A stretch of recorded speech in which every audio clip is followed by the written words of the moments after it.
Hello students, हम लोग dot product of two vectors पढ़ चुके थे। उसमें हम लोगों ने थ्योरेटिकल डिस्कशन जितना किया था उस पर बेस्ड आज न्यूमेरिकल लेक्चर देखेंगे।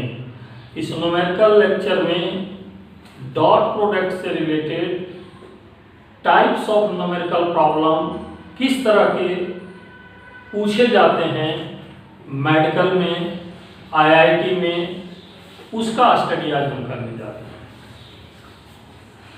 क्वेश्चन नंबर फर्स्ट से हमने स्टार्ट किया है। क्वेश्चन नंबर फर्स्ट का लैंग्वेज आप पढ़ें, लैंग्वेज को अंडरस्टैंड करें। Vector A of magnitude 3 newton, vector A of magnitude 3 newton is due 30 degree north of west, north of east. यहाँ पर ध्यान दें कि north of east 30 degree angle दिया हुआ है। इसको राइट करने का पैटर्न क्या होना चाहिए, इसका मतलब क्या होता है। नॉर्थ ऑफ ईस्ट जब लिखा गया है तो नॉर्थ और ईस्ट कॉर्नर सर्च करना होगा।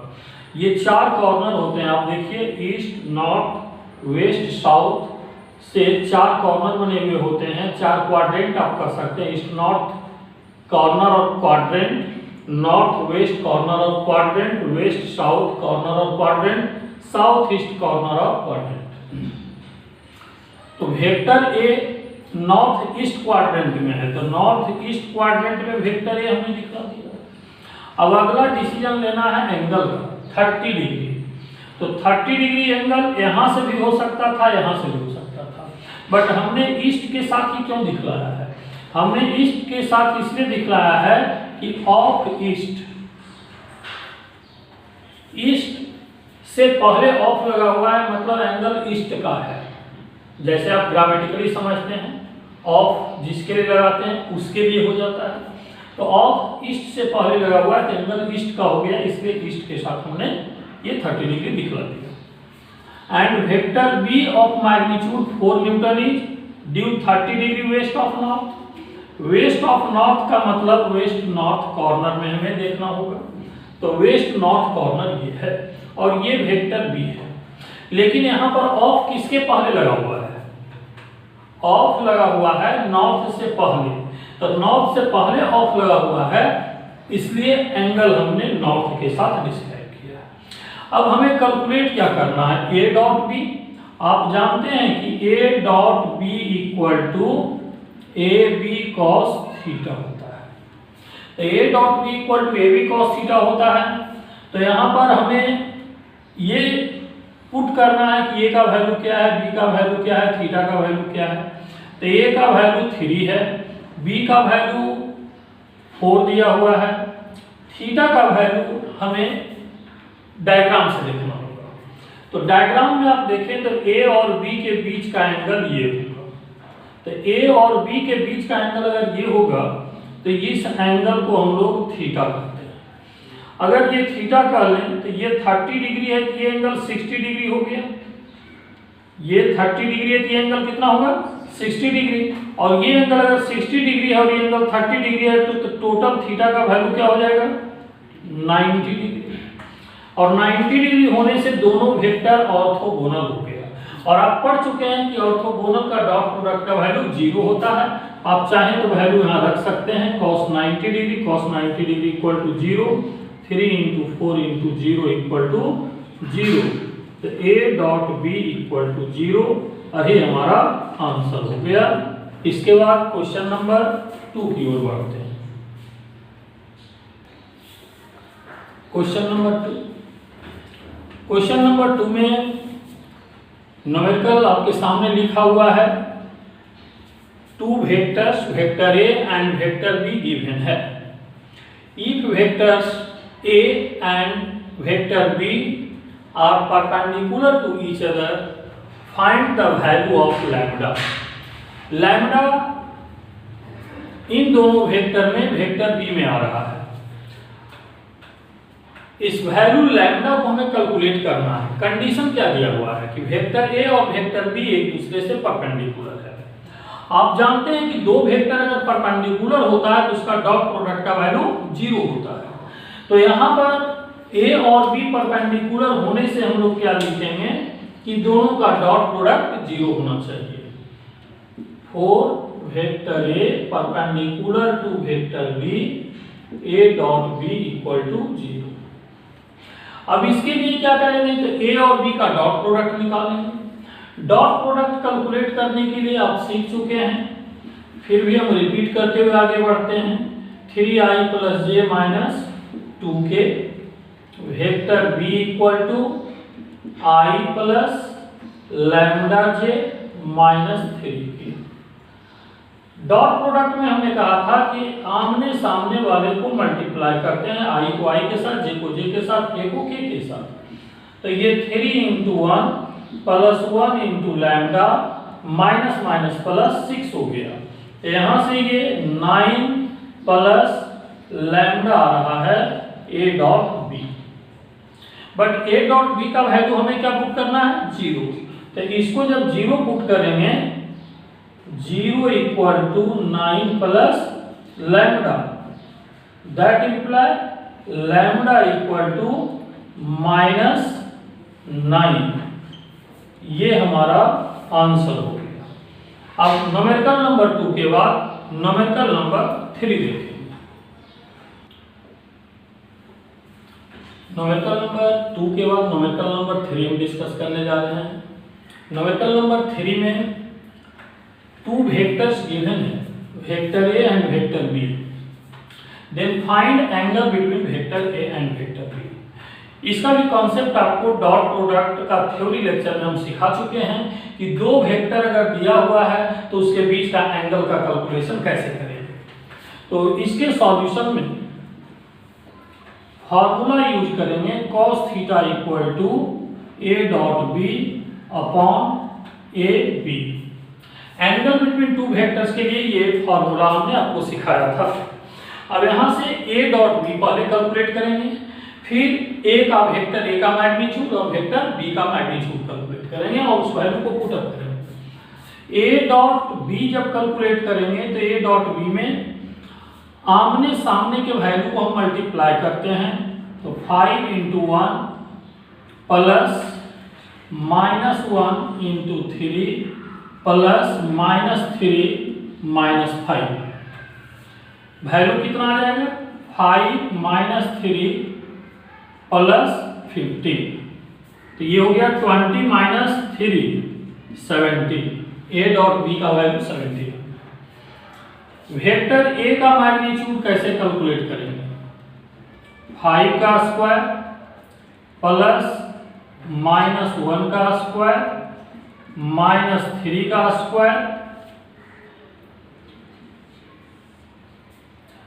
25 + 1 + 9 कितना हो जाएगा वैल्यू, आप देख लीजिए। ये 26 + 9 35 हो गया, √35 √35। सिमिलर वे में मैग्नीट्यूड बी का हम कैलकुलेट करेंगे। तो बी का मैग्नीट्यूड 1 का स्क्वायर प्लस 3 का स्क्वायर प्लस -5 का स्क्वायर इक्वल टू 9 + 1 10 और प्लस 25 कितना हो गया, 25 और प्लस 10 √35। अब ए और बी और ए डॉट बी ये सारे वैल्यू को यहाँ पर पुटअप करेंगे। तो यहाँ से cos थीटा का वैल्यू निकल आएगा। तो cos theta = a dot B. तो a डॉट बी का वैल्यू कितना है, 17 और a का वैल्यू है √35, b का वैल्यू भी √35। दोनों को मल्टीप्लाई अप कर लें तो cos theta = 17/35, theta = cos inverse 17/35।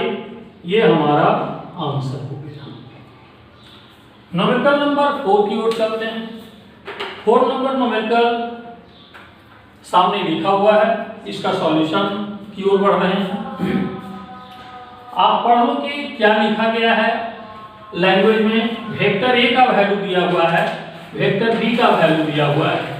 Vector A का value 3 sin t i plus 4 cos t j दिया हुआ है और वेक्टर बी का value 4 cos t i minus 3 sin t j दिया हुआ है। Then find angle between vector A and vector B. इसका सॉल्यूशन हम करेंगे तो फिर तो दोनों वेक्टर के बीच का एंगल कैलकुलेट करना है, cos theta equal to a dot b by A B. तो यहाँ पर पहला काम हमारा है a डॉट b कैलकुलेट करना। a डॉट b कैलकुलेट करेंगे तो आमने सामने वाला को क्या करेंगे, मल्टीप्लाई करेंगे। तो 3 into 4 sin t into cos t plus minus 4 into 3 cos t into sin t। a dot b equal to 12 sin t cos t minus 12 sin t cos t। दोनों वैल्यू सेम आ रहा है इसलिए a dot b का value 0 हो जाएगा। और दो वेक्टर का जब डॉट प्रोडक्ट 0 आ गया तो एंगल बिटवीन टू वेक्टर्स क्या होगा, 0 होगा। डॉट प्रोडक्ट 0 होने से cos थीटा का वैल्यू, अगर आप फार्मूला लिखना चाहते हैं आपकी मर्जी, यहाँ पर ना भी लिखें तो कोई जरूरत नहीं है। ए और बी का मैग्नीट्यूड निकालने का कोई जरूरत नहीं है। ए और बी का मैग्नीट्यूड निकालने का जरूरत कब नहीं पड़ता है, जब ऊपर का वैल्यू 0 हो। क्योंकि जब आप ऊपर 0 लिखेंगे तो नीचे का वैल्यू कुछ भी होगा मैग्नीट्यूड, तो फाइनल रिजल्ट क्या होना है, 0। तो cos थीटा इक्वल टू 0, तो थीटा इक्वल टू 90 डिग्री। आप डायरेक्ट देख करके भी लिख सकते थे कि डॉट प्रोडक्ट 0 है तो थीटा 90 डिग्री। आप चाहें तो फार्मूला लगा कर भी लिख सकते हैं। ये हमारा आंसर हो गया। 4 के बाद 5 नंबर न्यूमेरिकल की ओर बढ़ रहे हैं। Numerical number 5। न्यूमेरिकल नंबर 5 में फिर दो वेक्टर दिया हुआ है, एक वेक्टर ए है और दूसरा वेक्टर बी है। We have to calculate the dot product of a plus 3b dot 2a minus vector b। इस प्रॉब्लम में हमें करना क्या है, अगर a डॉट b हमें कहा जाता तो डायरेक्ट इसमें डॉट प्रोडक्ट कैलकुलेट कर लेते a और b के बीच में। लेकिन वेक्टर को चेंज किया गया है। चेंज क्या किया गया है, आप मान सकते हो कि एक वेक्टर दिया हुआ है a plus 3b। a plus 3b का मतलब है कि b को 3 से मल्टीप्लाई करके वेक्टर a के साथ ऐड कर दें। अब b को 3 से मल्टीप्लाई करेंगे, a के साथ एडिशन करेंगे, तो आप वैल्यू देख लें कि वेक्टर a कितना आ जाएगा। a की जगह पर i plus j plus 2k और 3b मतलब 3 into 3i plus 2j minus k। तो vector a equal to 9 plus 1 10i 6j plus 1j 7j minus 3k और प्लस 2k माइनस k। आप देख लो फिर से, वेक्टर a हमने कैलकुलेट कर लिया। अब वेक्टर a अगर कैलकुलेट कर लिया तो इसी तरीके से वेक्टर b भी कैलकुलेट कर लेंगे। यहाँ पर वेक्टर b हम किसको कंसीडर करने जा रहे हैं, 2a माइनस b को। तो वेक्टर a में 2 से मल्टीप्लाई कर देंगे तो वेक्टर b हमें मिल जाएगा। तो vector b equal to 2 into i plus j plus 2k minus vector b 3i plus 2j minus k। अब इसमें से इसको माइनस करें तो कितना हो जाएगा, vector b equal to 2i minus 3i minus i 2j plus 2j 4j 4k minus K 3k। ये वेक्टर b का वैल्यू है और वेक्टर a का value 10i plus 7j minus K. B का वैल्यू और ए का value calculate हो जाने के बाद इन दोनों का जो डॉट प्रोडक्ट आप कैलकुलेट करेंगे तभी हमारा फाइनल आंसर होगा। अब यहाँ पर ए डॉट बी करें या बी डॉट ए करें इसमें कोई फर्क नहीं पड़ेगा। तो A dot B equal to, इसको इससे मल्टीप्लाई करेंगे, -10 plus 28, 7 into 4, 3 into -1 -3, this value equal to 28 minus 13 equal to 5 115। ये 1515 आ गया ए डॉट बी का वैल्यू। ये हमारा आंसर हो गया। तो इस तरह का प्रॉब्लम में वेक्टर बड़ा दिख रहा है, हमें ज्यादा कैलकुलेशन लगता है करना पड़ रहा है, ऐसा कुछ नहीं, बिल्कुल सिंपल सी बात है। आपको करना क्या है, a प्लस 3b एक साथ निकाल लेना है, 2a माइनस b एक साथ निकाल लेना है, दोनों का डॉट प्रोडक्ट। 6 नंबर न्यूमेरिकल आपके सामने है।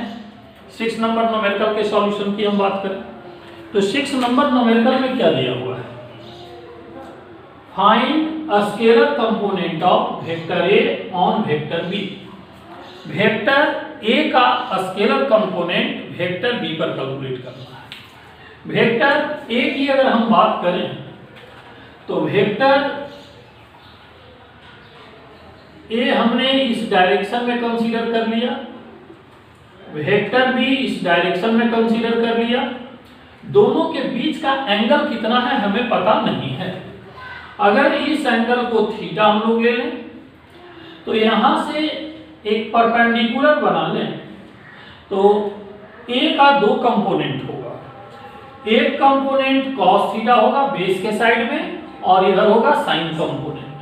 हमें कहा गया है find a scalar component of vector A on vector B, मतलब ए का कंपोनेंट बी के अलोंग लेना है। तो बी के अलोंग जो कंपोनेंट ए का होगा वह होगा ए कॉस थीटा, मतलब हमें ए कॉस थीटा का वैल्यू कैलकुलेट करना है। लेकिन ए का मैग्नीट्यूड हमें पता है बट दोनों के बीच का एंगल नहीं पता है, कॉस थीटा का वैल्यू पता नहीं है। आंसर जब हम करेंगे तो हमारा आंसर क्या होगा, scalar component of vector A on vector B equal to A cos theta. और ए कॉस थीटा के बदले हम लोग क्या लिखेंगे, ए कॉस थीटा का value A dot B divided by A B. यहां से आप ए और ए को कैंसल आउट करेंगे तो ये कैंसिलेशन के बाद result A dot B by B होगा। मतलब स्केलर कंपोनेंट, हमने शॉर्टकट में कंपोनेंट लिखा, कोई प्रॉब्लम तो नहीं हो रहा होगा। Scalar component equal to A dot B divided by B, ये हमारे लिए इंपॉर्टेंट फार्मूला बन चुका है। इसको आप चाहें तो याद भी रख सकते हैं, न अगर याद रखना चाहते हैं तो जैसे हमने सोचा है ऐसे सोचने का आदत आपका। हमारा आंसर क्या होगा, ए डॉट बी निकालेंगे और बी के मैग्नीट्यूड से डिवाइड करेंगे। तो फाइनल स्टेप हमारा आ रहा है ए डॉट बी, ए और बी को आप मल्टीप्लाई करें, 2 into 1 प्लस -1 -2 प्लस 1 into 1। सारे लोग समझ रहे हैं, आई को आई वाला के साथ मल्टीप्लाई किया, जे को जे के साथ, के को के के साथ, डिवाइडेड बाई बी का मैग्नीट्यूड, बी का मैग्नीट्यूड आई मीन 1 का स्क्वायर प्लस -2 का स्क्वायर प्लस 1 का स्क्वायर। कितना वैल्यू होगा, 2 minus minus plus, 2 2 4 plus 1 5 divided by 4 plus 1 6, 5√6, ये हमारा आंसर हो गया। तो question number 6 I mean numerical number 6 का ये आंसर हो गया। Numerical number 7, find vector component of vector A on vector B. आप केयर करेंगे, न्यूमेरिकल वही है, सिर्फ अंतर क्या किया गया है, वहां पर स्केलर कंपोनेंट हमसे पूछा गया था और यहाँ पर वेक्टर कंपोनेंट पूछा गया है। स्केलर कंपोनेंट और वेक्टर कंपोनेंट में फर्क क्या पड़ेगा? वेक्टर कंपोनेंट का मतलब हमें उसमें डायरेक्शन भी मेंशन करना होगा। तो ये जो कंपोनेंट a cos थीटा आपने दिखलाया है, इसका डायरेक्शन क्या है? जो b का डायरेक्शन होगा वही a cos थीटा का डायरेक्शन होगा। तो इसका सॉल्यूशन हम लोग करेंगे, तो इसके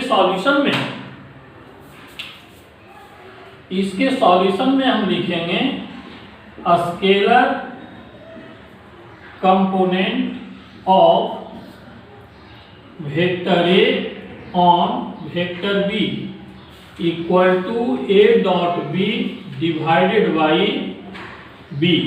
ध्यान दें ऑन b है, जिसके पहले ऑन लगा हुआ है उसका मैग्नीट्यूड नीचे में जा रहा है। अभी आपने जो पढ़ा है a dot b by b, a on b है तो b नीचे चला गया, और b ऑन a रहता था a नीचे में लिखा जाता, a का मैग्नीट्यूड। तो scalar component of vector a on vector b a dot b by b। But इसको हमको वेक्टर कंपोनेंट में कन्वर्ट करना है, तो वेक्टर कंपोनेंट के लिए vector component of vector a on vector b। अभी हमने समझाया कि a cos थीटा किसके लाइन पर है? b के लाइन पर है, तो जो b का डायरेक्शन होगा वही a cos थीटा का डायरेक्शन होगा। तो यहाँ पर a dot b by b cap vector b के डायरेक्शन को शो कर रहा है। b cap I mean b का यूनिट वेक्टर, ये b का यूनिट वेक्टर निकाल रहे हैं, मतलब ये डायरेक्शन ऑफ वेक्टर b है। जो वेक्टर b का डायरेक्शन होगा वही डायरेक्शन a cos थीटा का भी होगा, क्योंकि a cos theta vector b के ही लाइन पर आ रहा है। अब हमारे पास इतना पार्ट ऑलरेडी किया हुआ है, आप चाहें तो फिर से करें, चाहें तो डायरेक्ट उसका यूज कर लें। This value will be equal to 5/√6 और b यूनिट वेक्टर कैलकुलेट करने के लिए vector b divided by magnitude b। 5√6 vector b का वैल्यू यहाँ लिखेंगे i - 2j plus k divided by b का मैग्नीट्यूड 1 का स्क्वायर प्लस -2 का स्क्वायर प्लस 1 का square. 5/√6 i - 2j plus k divided by √6। तो हमारा आंसर क्या हो गया final? 5/6 i - 2j plus k। Vector component का न्यूमेरिकल स्टूडेंट को ज़्यादा परेशान करता है। रीजन ये होता है कि ये न्यूमेरिकल सॉल्व करने का आदत बहुत कम ही स्टूडेंट को होता है, बट कॉम्पिटिटिव स्टूडेंट्स पर जरूर नज़र रखते हैं। कॉम्पिटिटिव स्टूडेंट जितने भी होते हैं इन दोनों न्यूमेरिकल पर नज़र बिल्कुल रखते हैं, और जो स्टूडेंट इस पर नज़र नहीं रखते हैं इसका मतलब कॉम्पिटिटिव नहीं है।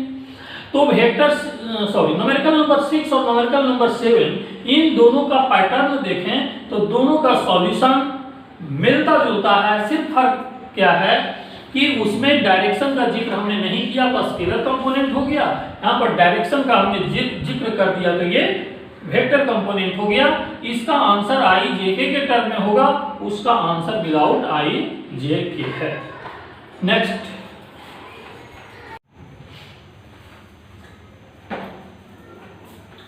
हम लोग रेगुलर डिस्कशन देख रहे हैं numerical lecture on dot product, जिसमें 7 नंबर न्यूमेरिकल तक डिस्कशन देख चुके हैं।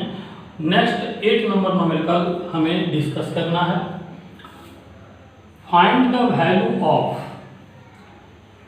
ये vector unit vector A unit vector B के कॉम्बिनेशन से ये डॉट प्रोडक्ट का एक्सप्रेशन दिया हुआ है, इसका वैल्यू कैलकुलेट करना है with the help of Son figure. ये दिए हुए फिगर के हेल्प से निकालना है।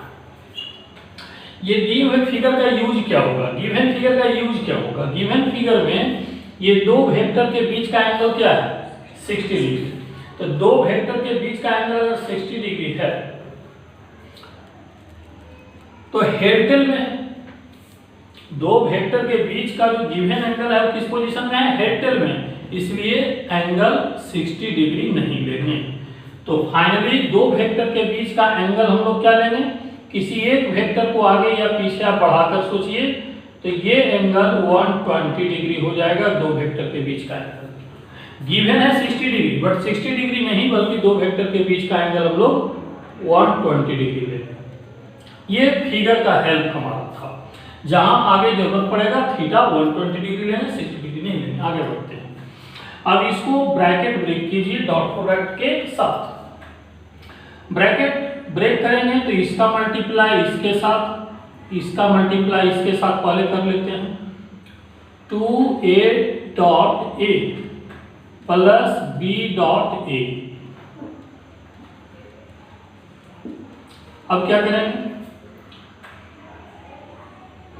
इसका मल्टीप्लाई इसके साथ और इसका मल्टीप्लाई इसके साथ। इसका मल्टीप्लाई इसके साथ करेंगे -4a डॉट b, और इसका मल्टीप्लाई इसके साथ करेंगे तब क्या हो जाएगा, b का -2b के साथ -2b डॉट b। आप लोग देख लीजिए अच्छे से, कहीं कैलकुलेशन में गलती तो नहीं है। आगे बढ़े हम, राइट। अब आगे बढ़ते हैं तो यहां से 2a डॉट a स्क्वायर हो जाएगा, और ये -4a डॉट b में से a डॉट b जाएगा, -3a डॉट b रहेगा। क्योंकि आप जानते हैं कि a डॉट b और b डॉट a में कोई फर्क नहीं होता है। -2b square, 2a square -2b square, 2a square -2b square -3ab cos theta होगा। अब यहां से आप देखें a और b यूनिट वेक्टर है, तो यूनिट वेक्टर का मैग्नीट्यूड 1 होता है, तो 2 -3 cos 120 डिग्री, ये 0 हो गया। -3 cos 120 डिग्री का वैल्यू -1/2। आंसर हमारा क्या आ गया, +3/2। तो final answer +3/2। Next 9 number problem.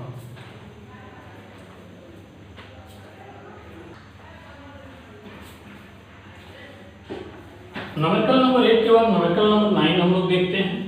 Board पर जो लिखा हुआ प्रॉब्लम है इसको आप अच्छे से पढ़िए। क्या दिया हुआ है, अंडर ए फोर्स, मतलब ये जो डेटा गिवन है ये फोर्स का डेटा है, मतलब F का वैल्यू दिया हुआ है। आप सबसे पहले हम नोट कर लीजिए, गिवन डेटा में F = 10i - 3j + 6k। A body of mass 5 kg moves from position, एक पोजीशन ये दिया हुआ है, दूसरा पोजीशन ये है। जो पहले दिया गया है इसको इनिशियल मान लेते हैं, और जो बाद में दिया गया है इसको फाइनल मान लेते हैं।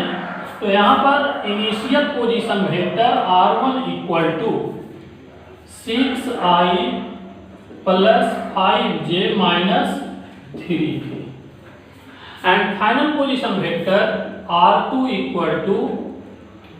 10i - 2j + 7k। ये गिवन डेटा है। मास का वैल्यू गिवन है m = 5 kg। अब यहां पर जो भी गिवन डेटा था मैंने एक जगह कर लिया। Find work done by force, we have to calculate the work by force. तो work = F dot S। S is the displacement vector. हमने formula based on dot product में बहुत सारा फॉर्मूला बताया था, उसमें एक फॉर्मूला ये बताया था, और डिस्प्लेसमेंट के बारे में समझाया था कि पोजीशन वेक्टर के टर्म में डिस्प्लेसमेंट वेक्टर होता है r2 - r1। अब यहां से r2 - r1 आप कर लें और F का वैल्यू पुटअप कर लें, तो 10i - 3j + 6k, ये फोर्स के बदले हो गया। और r2 - r1 जब लिखेंगे तो इसमें से इसको माइनस करेंगे, 10 - 6 4i ध्यान रखें R1 माइनस R2 नहीं हम कर रहे हैं, R2 माइनस R1, -2 में से 5 माइनस करोगे -7j, 7 में से 3 को माइनस करोगे माइनस माइनस प्लस 10k। इसका डॉट प्रोडक्ट कैलकुलेट करोगे तो i का i के साथ, j का j के साथ, k का k के साथ, तो यहाँ 10 × 4 40 हो जाएगा, माइनस माइनस प्लस 21, ये 60 हो जाएगा, 121 जूल आंसर आ रहा है। ये work done by the force. कुछ स्टूडेंट को ये लगेगा कि मास क्यों दिया हुआ है, मास का आपने यूज क्यों नहीं किया। जो वर्क का फोर्स, वर्क का जो फार्मूला है फोर्स और डिस्प्लेसमेंट के टर्म में, यहाँ पर कहीं मास से आपको कोई लेना देना नहीं लग रहा है। तो कभी कभी न्यूमेरिकल में ऐसा होता है कि जिस डेटा का यूज ना हो वो भी दिया हुआ रहता है, वो आपको डिस्ट्रैक्ट करने के लिए दिया गया है, ताकि स्टूडेंट इसे देखकर सोचकर अपने फार्मूला के रास्ते से भटक सकते हैं। उसका आप चिंता ना करें, यहाँ पर उसका कोई यूज नहीं है। नेक्स्ट न्यूमेरिकल 10 नंबर,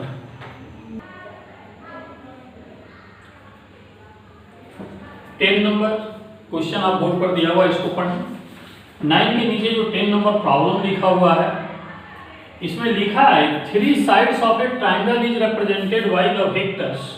एक ही ट्रायंगल का 3 साइड्स होता है और तीनों को एक अलग अलग vector, vector A, vector B, vector C से रिप्रेजेंट किया है। Then the triangle is, triangle का नेचर क्या है, ट्रायंगल इक्विलैटरल होगा, आइसोसेलेस होगा, राइट एंगल्ड होगा, या इन तीनों में से कुछ भी नहीं होगा। हम कैसे डिसाइड करेंगे? इक्विलैटरल ट्रायंगल होने के लिए तीनों साइड का लेंथ क्या होना चाहिए, इक्वल। और लेंथ यहां निकालेंगे कहां से, मैग्नीट्यूड से। तो देखो क्या इन तीनों का मैग्नीट्यूड इक्वल होगा? आप केयरफुली देखेंगे तो इन तीनों का मैग्नीट्यूड इक्वल मुझे नहीं दिख रहा, आप भी अच्छे से देखें। इसका कोएफिशिएंट 3 to 1 है, तो इसका स्क्वायर रूट करके निकालें वैल्यू, और इसका निकालें, सेम तो आ ही नहीं सकता है। क्योंकि सेम आने के लिए न्यूमेरिकल आई जे का जो कोएफिशिएंट है नंबर के फॉर्म में, वह तीनों में सेम आना चाहिए। जैसे 3 to 1 है तो वहां 1 to 3 या 2 3 1 ऐसा कुछ आता, बट यहाँ 3 to 1 है, यहाँ 1 3 5 है, यहाँ 2 1 4 है, तो इसका मैग्नीट्यूड, इसका मैग्नीट्यूड, इसका मैग्नीट्यूड आप निकाल कर देखोगे इक्वल नहीं आएगा। इक्वल नहीं आएगा इसका मतलब इक्विलैटरल नहीं है। अब बी नंबर आइसोसेलेस की बात करते हैं, तो आइसोसेलेस के लिए 2 साइड्स इक्वल होना चाहिए। 2 साइड्स यहाँ इक्वल होने के लिए 2 का मैग्नीट्यूड इक्वल होना चाहिए। तो जब तीनों में से किसी का मैग्नीट्यूड ही नहीं इक्वल है तो 2 का भी मैग्नीट्यूड इक्वल नहीं है, इसलिए ये भी नहीं होगा। अब C number option right angle, तो राइट एंगल आपको लगता है ए नहीं है, बी नहीं है, तो सी होना चाहिए, बट उसको हमको चेक करना होगा क्योंकि हम क्लासरूम में सीख रहे हैं। But none of these option देकर ये भी आपको इंडिकेट किया है कि ए और बी को क्रॉस करके सी भी आप आंसर नहीं कर सकते हैं। हो सकता है सी से अदर देन भी कोई आंसर आ जाए। तो आप चेक कैसे करेंगे कि राइट एंगल होगा या नहीं होगा?